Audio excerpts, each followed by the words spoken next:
Welcome back, low enders. This is Steve the Bass Guy, aka Steve Rosati.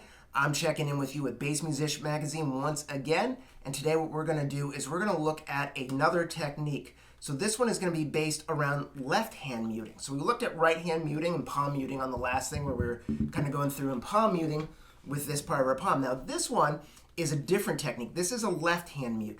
So a left hand mute, we're going to achieve a very similar mute, but with a different approach. And this approach is going to offer some really cool functional changes for you. And I like to use it, and it's really nice depending on what you're doing if you want to just kind of pop in and out of it, depending on how you want to control that mute.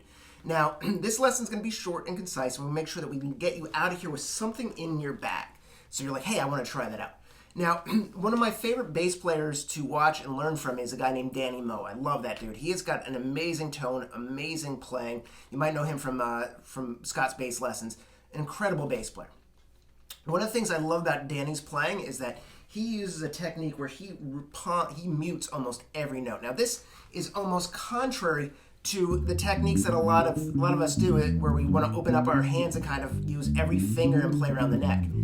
We're going for more of a rhythmic feel here rather than note-wise, where we're playing, playing all these melodic note runs. So what he does, and a lot of people will do, is they take that finger and they place it on the note. So you want to make sure that you are right behind the fret. And I'm going to pull the camera in again for this. So we're going to come up a little bit because we want to take a look at that fingerboard. So what I'm going to do is I'm going to go on the E.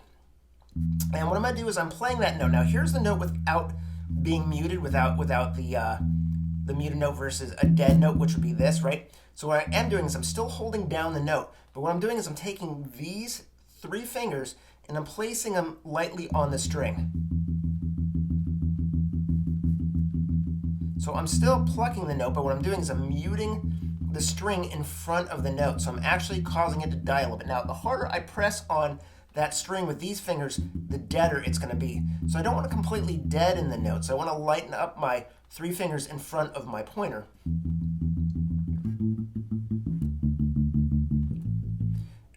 So I get that I can create some really cool rhythmic stuff without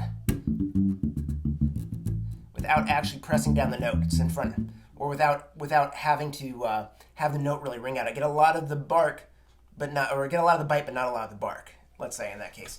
So I'm going to do that again. So I bring this finger on now. I'm doing it on E. So those are all my E's right there, my octaves. And what I'm going to do is place that finger there, and I'm just thumping with I'm just doing 1, 2 on my right hand. And I'm just playing that note right there. I'm just muting it. Let me show you again. So I place my finger down, place these fingers in front, and now what a lot of people will do is, so they'll play.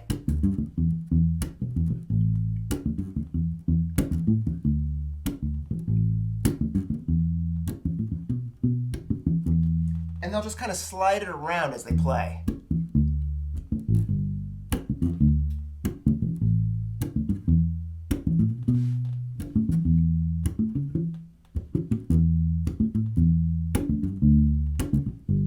So you might find that's a great tool in your toolbox if you're playing a line and you just want to add in a little bit of thump.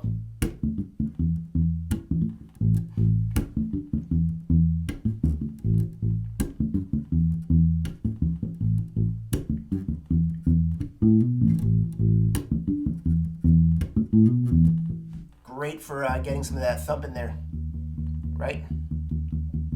Again, let's watch it again. So we bring the finger on, place the other fingers in front. So if you were to run, say, let's practice a scaled using this. So I want to control that, so I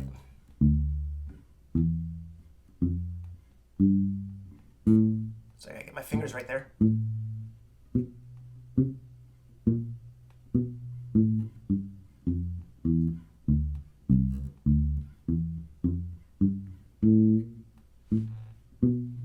It's going to take a little bit of time. It takes a little bit of time to get comfortable with that and how much you want to actually mute in there. And it's a really cool vibe. It throws in, gives you a nice feel. It's great. You might not use it everywhere, but it's nice maybe in a bridge and you want to just,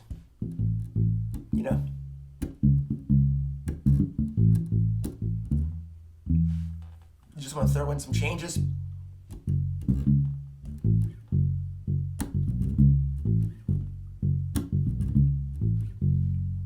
Instead of changes the whole vibe of those notes. So palm, this is the left hand mute. So again, remember the fingers go down and you're pretty much driving all with this finger, and the other fingers are kind of riding along. So they're kind of muting those notes in front. You're kind of controlling the bloom of that note. So you're preventing it from really blooming by how you organize these fingers in front of that pointer. So the note isn't really blooming and you're controlling it and you're getting that decay right there. So that's a really cool sound. So I think if we were to break this down, if I were sitting here with a student, I'd say, well, we control the bloom and we're forcing the decay. So we're forcing the decay a little faster. So as a note plays, it's got a natural decay that takes a little while depending on the sustain of the bass, right? And what we're doing is by putting our fingers there, we're preventing the bloom from really hitting that high mark. And we're controlling the decay and making it a little bit faster by placing that finger there. It's kind of like stuffing foam in your bridge. You know, you're kind of you're preventing the string from really blooming all the way. You're muting it. But by doing this, we're kind of giving it a little bit earlier decay. I really enjoy that. It's a technique that I really enjoy. Guys who use it a lot, like Rocco. And when you hear Rocco play, I mean he's using it right there. So it's maybe go back and listen to some of your favorite albums, especially the funk and R&B. You're going to hear a lot of that. So again, Steve the Bass Guy, this was left hand palm muting, controlling that bloom, and really bringing on the decay of that note. If you're interested in what I taught you here, if you want to go further with me, I do teach lessons online or in person if you're in the northeastern Pennsylvania, New Jersey area. You can email me at stevethebassguy@yahoo.com. And if you enjoyed these lessons, please remember to subscribe. This is Bass Musician Magazine. These lessons are 1, 2, 3. Hey, this is Steve the Bass Guy. If you enjoyed these lessons, make sure you subscribe to Bass Musician Magazine for cool videos coming out all the time. Make sure that you check out the magazine regularly and see what's happening in the world of bass. We are always, Bass Musician Magazine is always on the cusp of what's next in the bass world. So make sure that you check back regularly and enjoy. Peace, love, and low notes, friends. Keep playing.